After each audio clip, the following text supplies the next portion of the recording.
పద్యం ఉన్నది సమీర కుమార విజయంలో. ఈ నామం అనుకుంటే చాలా ఆయన లోకానికి వెళ్ళినట్టే. ఈ నామంతో హనుమంతుడిని శనివారం నాడు ముందు అభిషేకించండి. గంధసింధూరం పూసే ముందు అభిషేకించండి. నూతన భాండకై కొత్త పాత్రతో అభిషేకించాలి. రోజు ఆచమనం చేసుకునే పాత్రలు ఉన్నాయిగా, ఆ పాత్ర పనికిరాదట. కుండ తెచ్చుకొని ఒక మట్టి పిడత కొత్తది శుక్రవారం నాటికే తెచ్చుకొని శనివారం నాడు దాంతో నీళ్లు పట్టుకొచ్చి ఆ కొత్త కుండలో నీళ్లతో అభిషేకం చేసినా, లేదా కొత్త రాగి పాత్రతో కానీ, ఇంకా వెండి ఉంటే మరీ మంచిది అనుకోండి, ఆ వెండి మీరు మళ్ళీ వాడుకొచ్చుకోవాలంటే గురువుగారికి ఇచ్చేయాలని పెంగలేదు. శుభ్రంగా దాంతో అభిషేకం చేయండి. ఏదైనా నూతన భాండంతో చేయండి శనివారం నాడు. ఆ తర్వాత నీళ్లు కూడా ఎక్కడి నుంచి తేవాలి? ఇంట్లో ఉన్న నిలవ నీళ్లు కాకుండా బహిర్జలం సమానిత బయట నీళ్లు తేవాలి. అందుకని రాత్రే తెచ్చి ఇంట్లో పెట్టుకుంటామంటే మంచిది. ఒక్క గంగాజలం అయితే మాత్రం ఎన్నాళ్ళైనా ఫ్రిడ్జ్లో పెట్టుకున్న అభిషేకానికి మనకు వస్తుంది. తక్కి నీళ్లు బయట నుంచి ట్యాప్లోంచో చెరువులోంచో పట్టి తెచ్చుకురండి. అలా అభిషేకం చేయొచ్చు. ఎవరు చేయొచ్చు? నారీ స్త్రీలు కూడా చేయొచ్చు.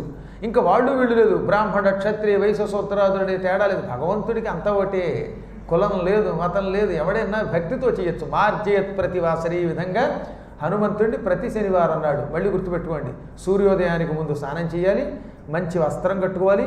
తడి వస్త్రం పనికిరాదు, పొడి వస్త్రమే కట్టుకోవాలి. తర్వాత కొత్త చెంబు కానీ పిడత కానీ ఆ దాంతో నీళ్లు తీసుకొచ్చి హనుమంతుడి విగ్రహానికి అభిషేకం చేసి అప్పుడు అది తీర్థంగా తీసుకుంటే సంపూర్ణ ఆరోగ్యవంతుడు, సకల పాప విముక్తి కలిగిన వాడు అవుతాడు. ఆ తరువాత హనుమంతుడికి గంధసింధూరాన్ని లేపనంగా తయారు చేసిన నువ్వుల నూనెతో దాన్ని పూయండి.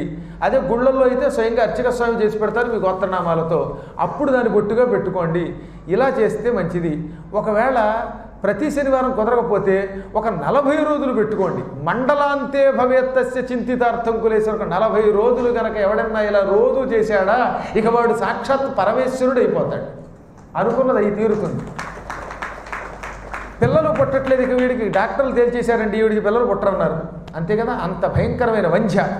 మండలద్వయమాత్రేణ వంధ్య పుత్రవతి భవేత్ అంటే 80 రోజుల పాటు 2 మండలములు 2 40 80 రోజుల పాటు ఇందాక చెప్పినట్టుగా కొత్త పిడతతో నీళ్లతో అభిషేకం చేసి ఆ తీర్థం తీసుకుని కొంచెం కుంకుమ ఆయనకి రాసి అది మనం బొట్టు పెట్టుకుని ఒక పండు నైవేద్యం పెట్టి తింటే 80 రోజుల తర్వాత గొడ్రాలు కూడా, ఇంకా ఆవిడకి గర్భకోశం లేకపోయినా కూడా ఆవిడ పుత్రవతి భవేత్ సంతానం పొంది తీరుతుందని శివుడు చెప్పాడు పార్వతికి. చూశాను కూడా నేను.